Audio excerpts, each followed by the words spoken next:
shave fans, super curve honing fans, type 2 diabetes rescued by keto fans, and carnivore eating fans, the proper human diet. Bill here. I'm going to do a shave, focusing on beginning type razors, starting off in straight shaving, where I'm just going to talk about some stuff. The soap for today is I don't know if this is permanently discontinued or was only a temporary Sterling for him. This is an homage to Versace Pour Homme, if I pronunciate that correctly. Versace for him. It was a fragrance I got and I liked a lot.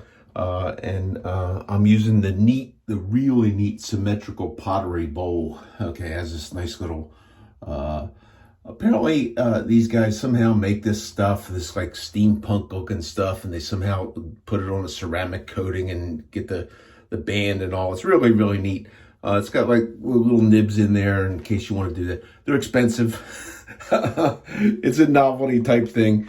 But for me, I saw this and I saw some other guys with these and I wanted one. So I think my family bought it for me as a gift for birthday or Christmas or something like that. Using the Sterling flat top Badger, an economical Badger brush. I'm not a big, many of you who have watched me before know I'm not a big brush guy. I have a nice cross section of the offerings, but didn't go brush crazy. Because like most things in shaving, and you take up a shaving hobby, you can live with a lot less than what you have. I did use the rich man's pre-shave, Proraso, like the Proraso green. I saw a thing on that the other day where I think that what they were saying was the Proraso pre-shave was like their original product, the first product. Now, I'm pretty sure that product is not the same today as it was. It probably has the same aroma, but I think there was a component in there that you're probably not allowed to use anymore because it was killing people or something like that, whatever some government person said. So speaking of government, okay, I've told you all that I'm a Democrat, and if you think we're like totally crazy for letting all these people come walking in across the border and expecting you people to pay for it, please vote against us. But if you approve of that sort of behavior and you want more of that, vote for more of that. So that's all up to you. I became a Democrat so I could vote in the Democratic primary. But typical to what we Democrats do, we lie and we cheat and we do all this stuff, underhanded stuff. And we were dismantling democracy to save democracy. So we made sure that Robert F. Kennedy was not on the Democratic ballot so that we could do like switcheroo and give you the people, the choice of the person that we choose. So anyhow, that's all that for politics. It is, by the way, it is November 2nd, 2024. It'll be all over by this time next week. It'll be all over. I don't know if you heard that on my watch. It'll be all over by this time next week. So the razor for today is going to be Rune de Sash. Okay, this is a very good. It's about $140 razor. I did some videos. You can look and you can find where I whined and complained about Dovo and yada yada, and it was kind of a tongue-in-cheek kind of thing, like a lot of my stuff is. Okay, but I really do kind of like this. It's just got a nice thin grind. It was not perfect when I got it. It was not difficult to hone. It is a good example of the face feel of German steel, and it's a razor that I like. Okay. It's inexpensive. It's got plastic scales. If you get one of these Dovo plastic scales, do not put alcohol on them.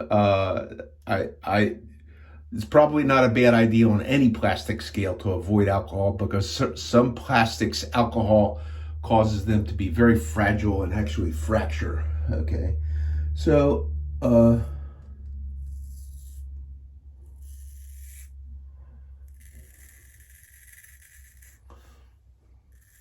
some new friends on YouTube coming out with interesting stuff. One is, and I saw it today. His name will be in my description list of a lot of the guys I like to watch. If you're somebody I watch and comment on and I've not got you on that name list, please be patient. I will try and do that. But these are people that I've become friends with, and we have this kind of camaraderie, and we all have this same kind of interest.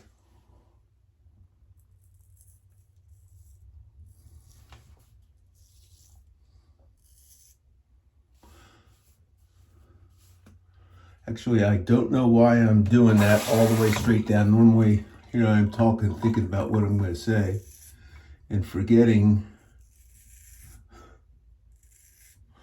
one of the main things in shaving is to shave according to your beard growth pattern. Got a lot on my mind, I suppose. But anyhow, check out Shawn G. He had an interesting thing on convex toning where he was the first one that I had seen. I'm not sure if there's anybody else, but he did a 2x6 black arc on the short dimension Jared plate, and he back beveled with that. He did an interesting thing. And Shawn, you had a very interesting thing that I liked. I think it's very, very important how the surface of an Arkansas stone is prepped before you hone. Okay, I encourage you, if you're using hard arcs, black arcs, or whatever, watch how he does that. And he's using a Z-Lion abrasive pad. Okay, it's kind of like a matrix pad and he used a 400 grit. So he's conditioning the surface. Was actually kind of like building a slurry, similar to what a style that the guy that sells the Jasper stones had kind of made popular.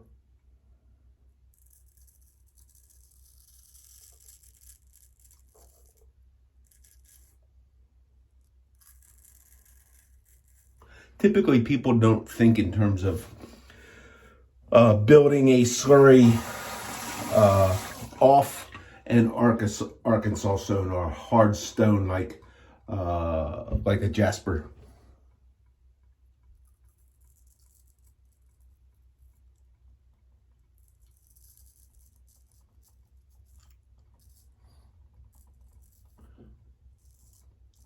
And it's not something that I have done, but I think one of the interesting things for people who are starting off in straight razor shaving and developing things to consider. Might have got myself right there.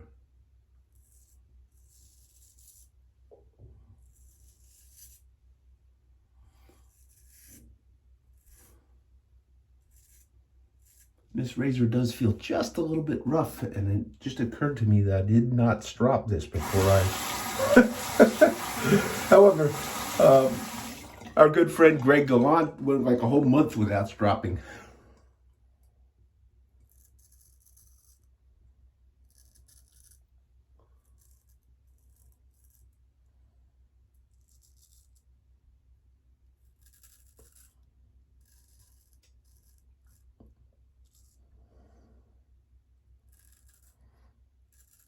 So it can be done. So a lot of things on my mind, as I said. Okay, one of the things that I'll show you a picture. I had an event in my life, and here's a picture. I don't know if I'll put it in right here, or overall I'll put it in. I had an event in my life about 45 years ago tomorrow. So please enjoy the photo. Yeah, got myself. So the other thing, and many of us who are on YouTube and we kind of talk to each other and enjoy each other's stuff as we shave and talk about what we do. uh, often develop these relationships with each other that are good. Okay. There happened to be a young fella, and I'm not going to call him out. He can identify himself if he wishes to, or he'll comment in. It's okay to mention his name if he wants to. But a guy had seen some of my videos and has taken up straight razor shaving. Young guy, about 18. We had a nice talk on the telephone. We managed to find a way to touch base with each other, which for me, I don't like to publish my personal information on YouTube, but I like to use the Shaving Cadre, which am a member over there, as under the same name, Bill M, as a way that you could get a hold of me, PM me. Okay, you do have to join up. Doesn't cost anything. It's not that hard. Okay, and that way I can be PM'd, I could PM you, and we could talk. So anyhow, this young guy, and if he okays it, I'll mention his name later on. But he has talked about, and I think I was talking about honing and how I hone razors, and he has wanted to straight razor shave. He got into shaving, kind of took a liking to traditional shaving the way many of us come in through double-edged razors, and many of us have come in because of the cost of cartridge razors. You find out, you go buy a cartridge pack of, I don't know, I got some around here, of whatever things they're around here. I got some from years ago that I just never really used. Okay, never really finished using. But you find out that you think you can save money, and you can save money by traditional shaving. And I'm going to say, in the method that he is doing, he started off with a double-edged razor.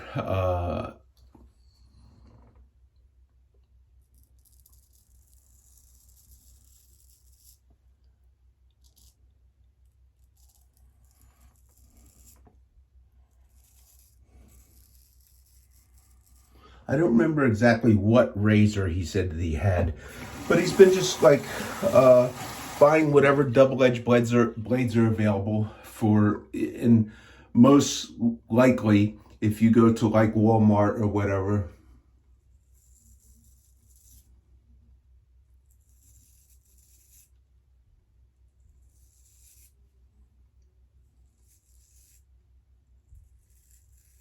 in some drugstores, you can get a double-edged blade. In his case, I think he was saying Vanderhagen. Okay, but I like to use different blades that I have when I happen to use a shaving tool like that.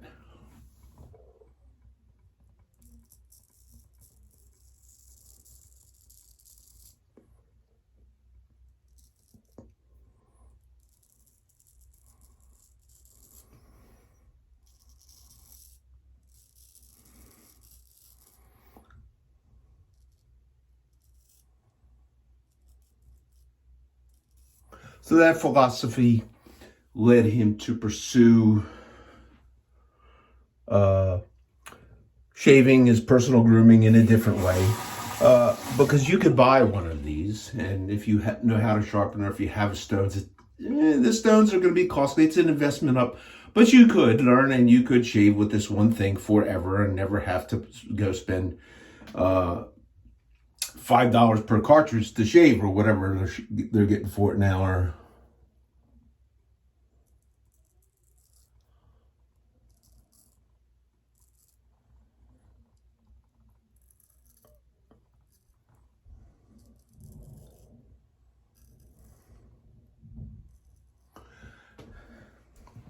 so, and Dollar Shave Club, whatever.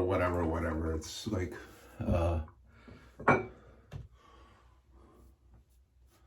that's probably I got some saggy skin there that at my age is probably where I cut myself more than.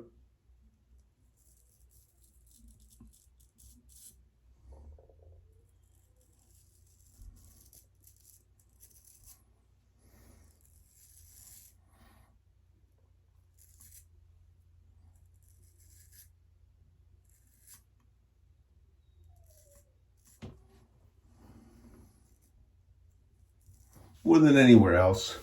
So what I need to do is practice what I preach more and get into it looks like it sags a little more on this side, so I got to do a little bit more skin stretching.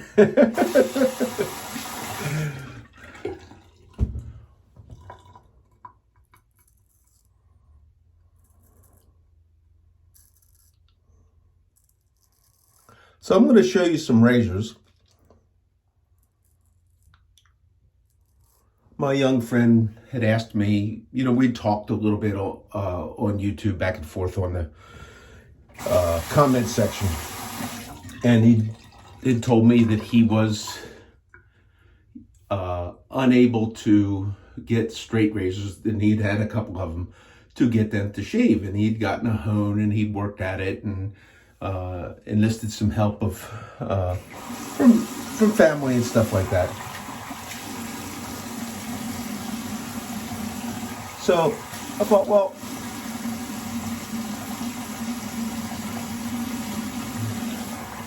and I'm not a hone for hire, okay? What I like to do is I like to share information, and I like to try to encourage people to develop the total skills. If you are into straight razor shaving, the total skill to include honing your own razor. If you don't want to do that, and if you're wanting to get into it, I'm gonna suggest starting off beginner razors being the theme.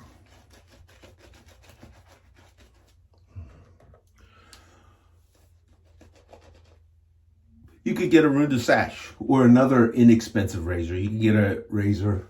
I got that from, I like to buy a lot of stuff, have for years, from the Superior Shave. You can get that there for $140. Comes in a couple of colors, or you could get a Tiara Zissard, or for about that kind of money. That's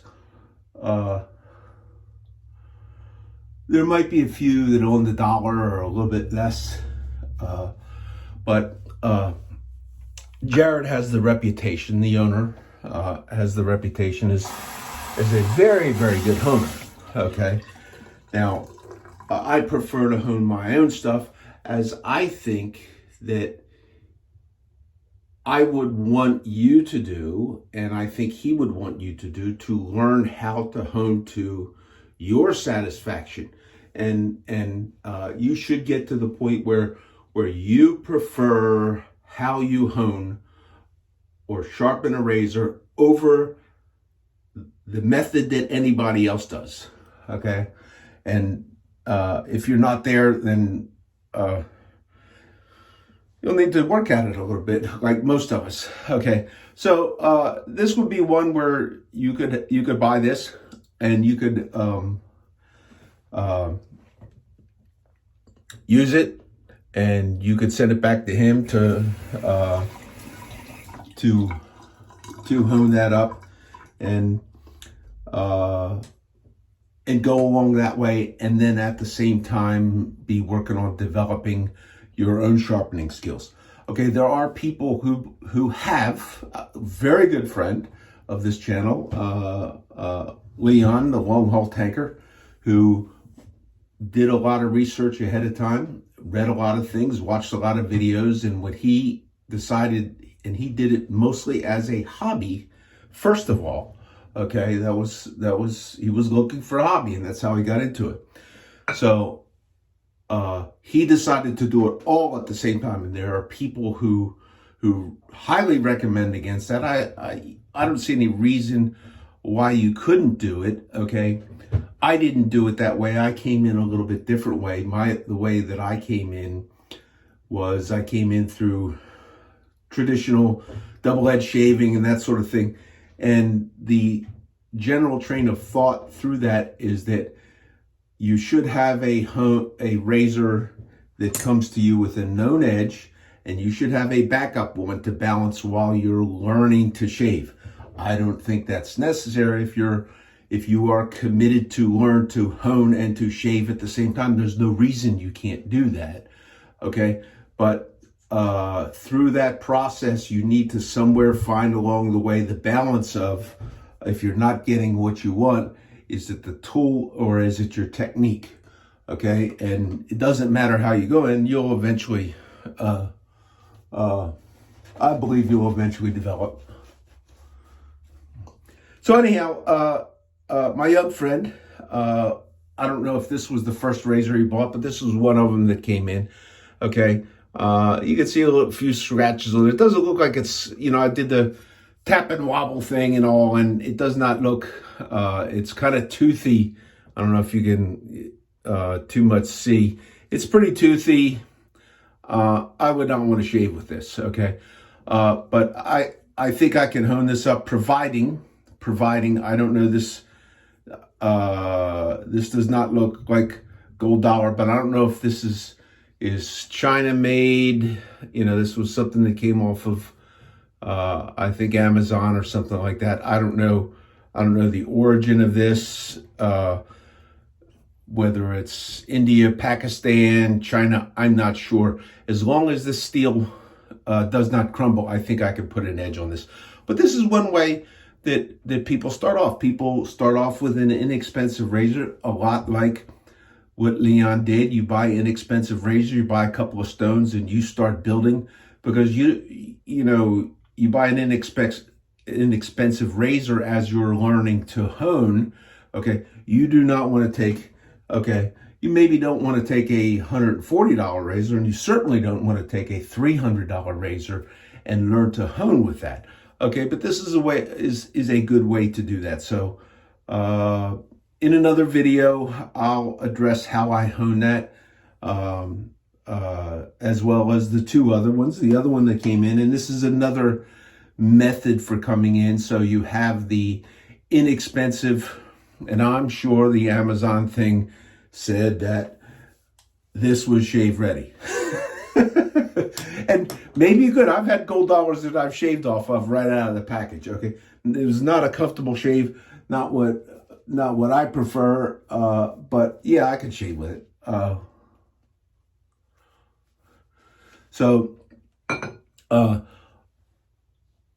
I have two more. Okay, one is an interesting one. This is an old. Okay, and I don't know. I seem to think I remember one of his family members got this for him at a, I don't know if it was a flea market or an antique show or whatever, antique shop or whatever.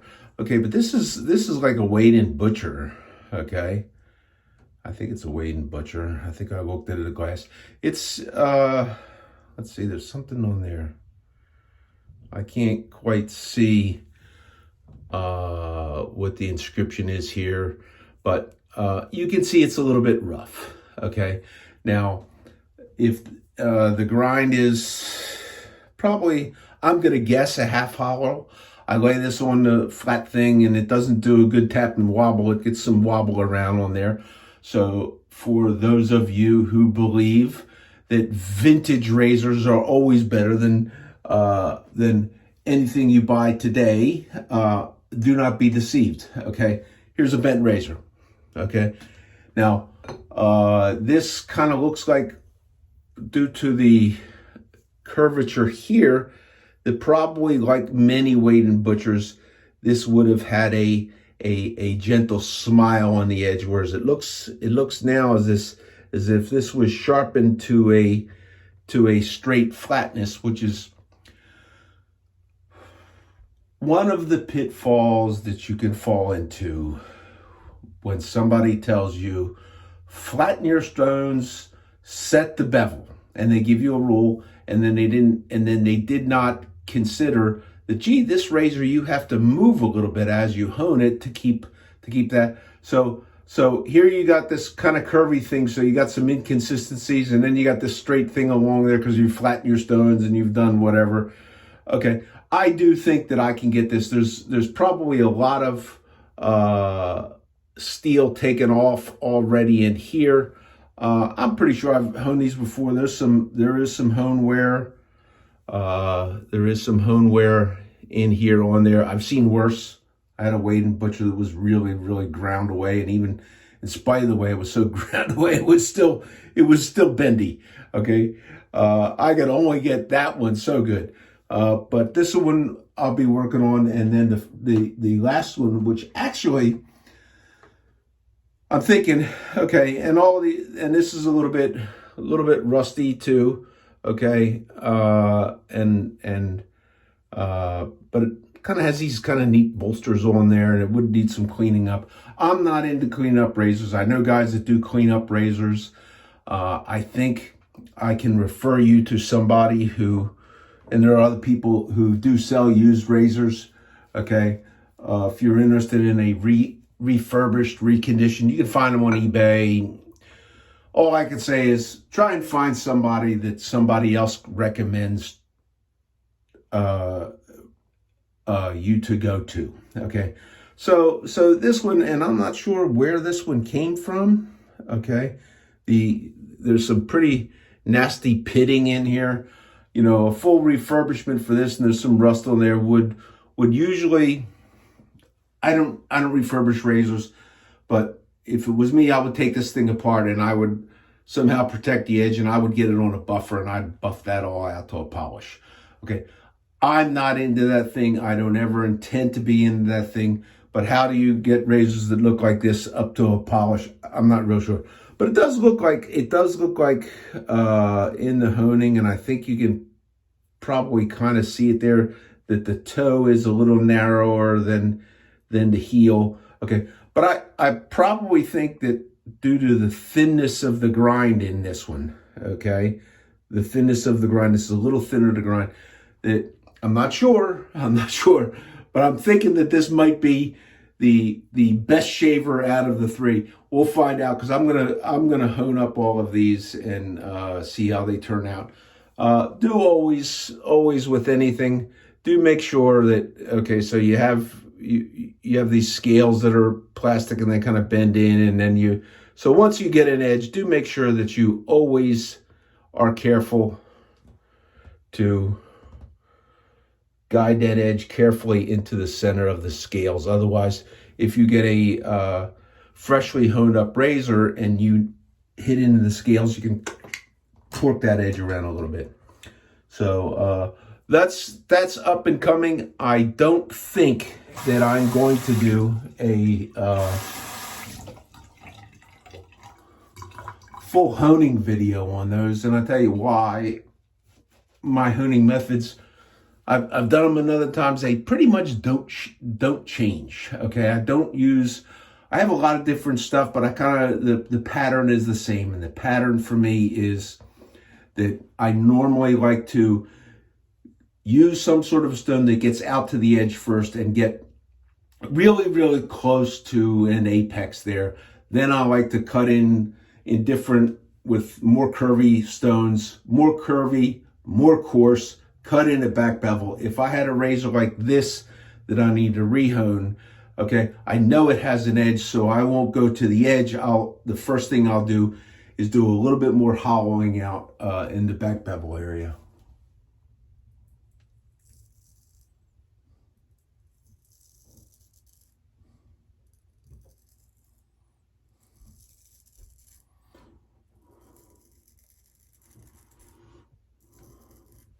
And I will move from more curvy, more coarse, to less curvy, finer grit. And ultimately, I like to finish on a abrasive charged strop. You don't have to do that. That's what I like to do. And then finally, a leather strop.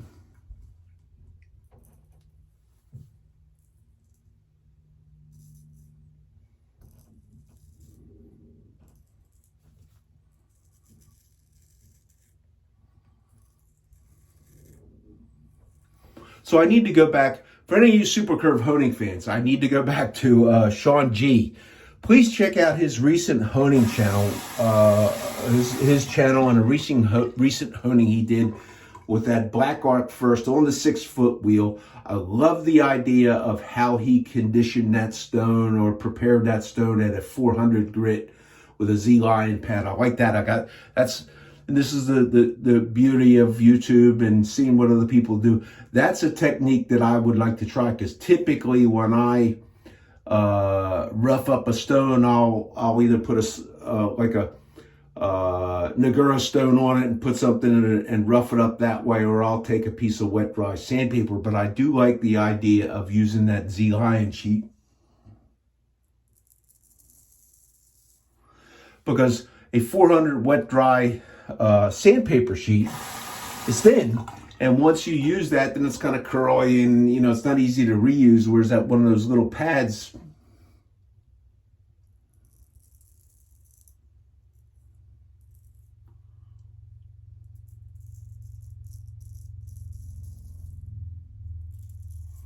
can aid in roughing up that surface and perpetually do that for a really, really long time. And then he did something different that I've not seen anybody do. He got a jasper stone. I'm guessing I have one jasper stone. Mine is barber size. His, I think, is a 3x8. I'm guessing that he got it from the same guy in Colorado that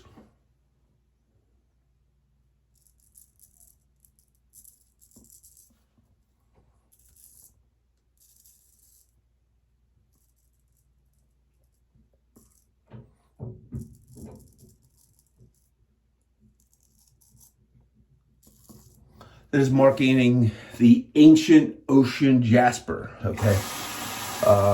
Last time I looked there, he didn't have a whole lot in inventory.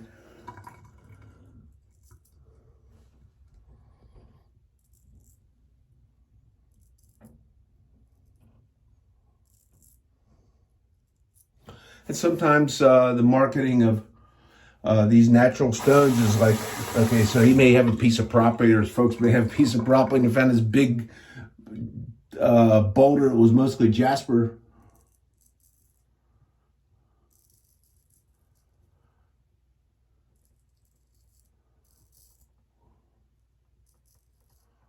And found what men have found since the Iron Age. That you can use rock that you dig out of the ground to sharpen your razors. Razors, knives, swords.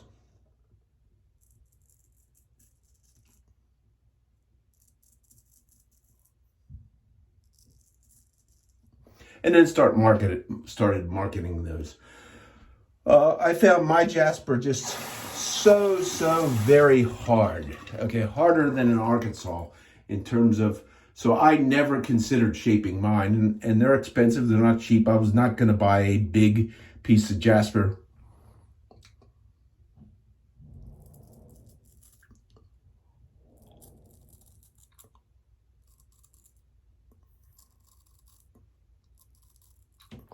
To shape up. But anyhow, Sean did. Sean shaped his in the long dimension on the Jared plate.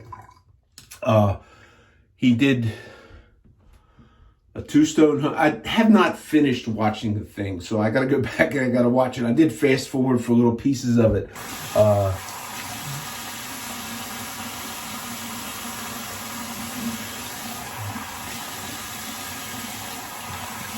To see if I missed anything, but it looks like he did a single curve on the back bevel with that black arc, and then he did reached out to the edge. I don't know if he went too flat on a final flat. I'm not sure. I seem to think that his Ancient Ocean Jasper was on the 25-foot wheel.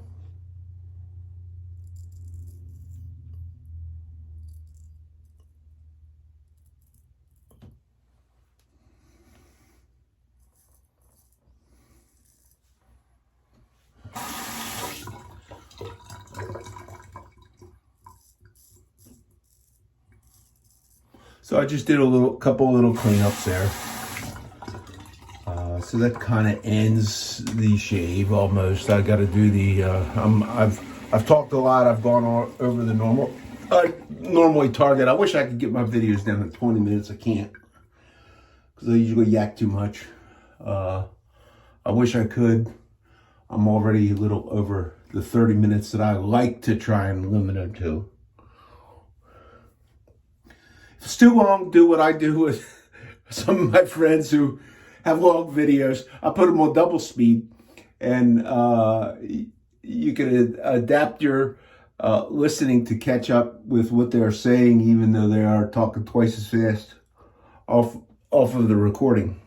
So do that to me if you have to. Alum Stone, hopefully stopping a little bit of the bleeding I had from my sloppy techniques.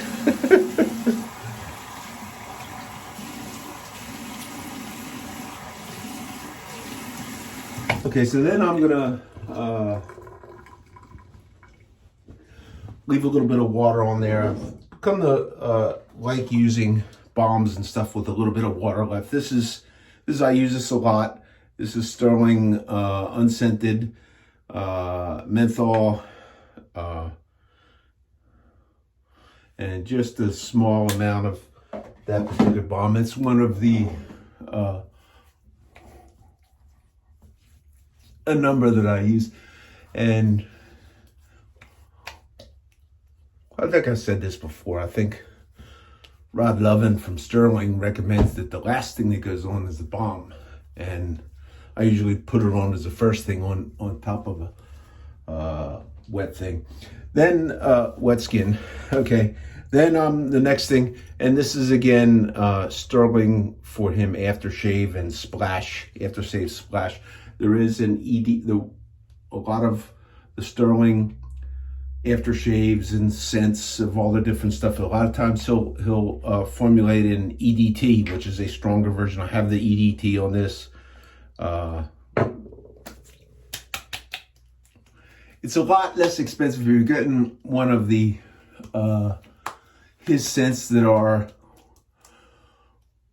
inspired by an homage to or whatever, like this one is.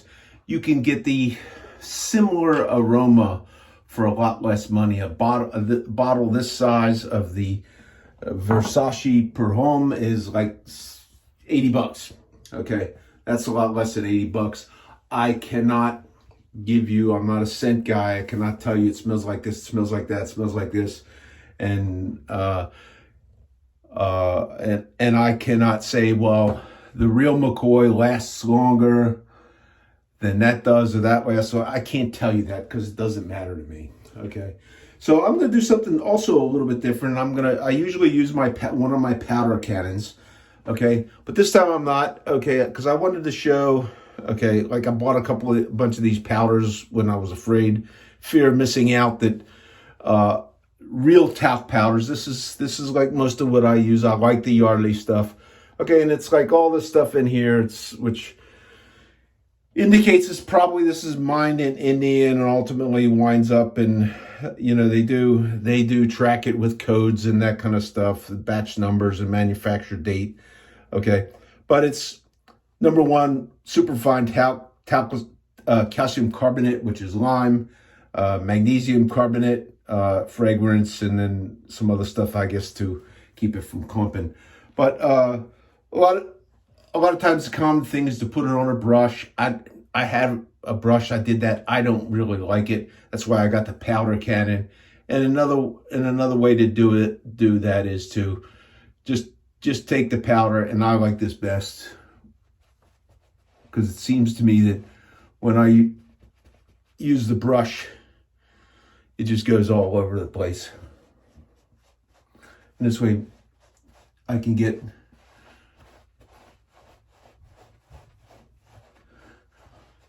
better contact, plus a little bit of a drying with the washcloth. So that's the shave. Hope everybody has a fine week. Do your best out there in the polls, my friends, to make America great again. Yeah, that's right. Make America great again. And I think you all know what I'm talking about, even though I'm a Democrat and we lie, cheat, and steal. So have a great week, everybody. Do take care and stay safe. This is Bill out. Bye.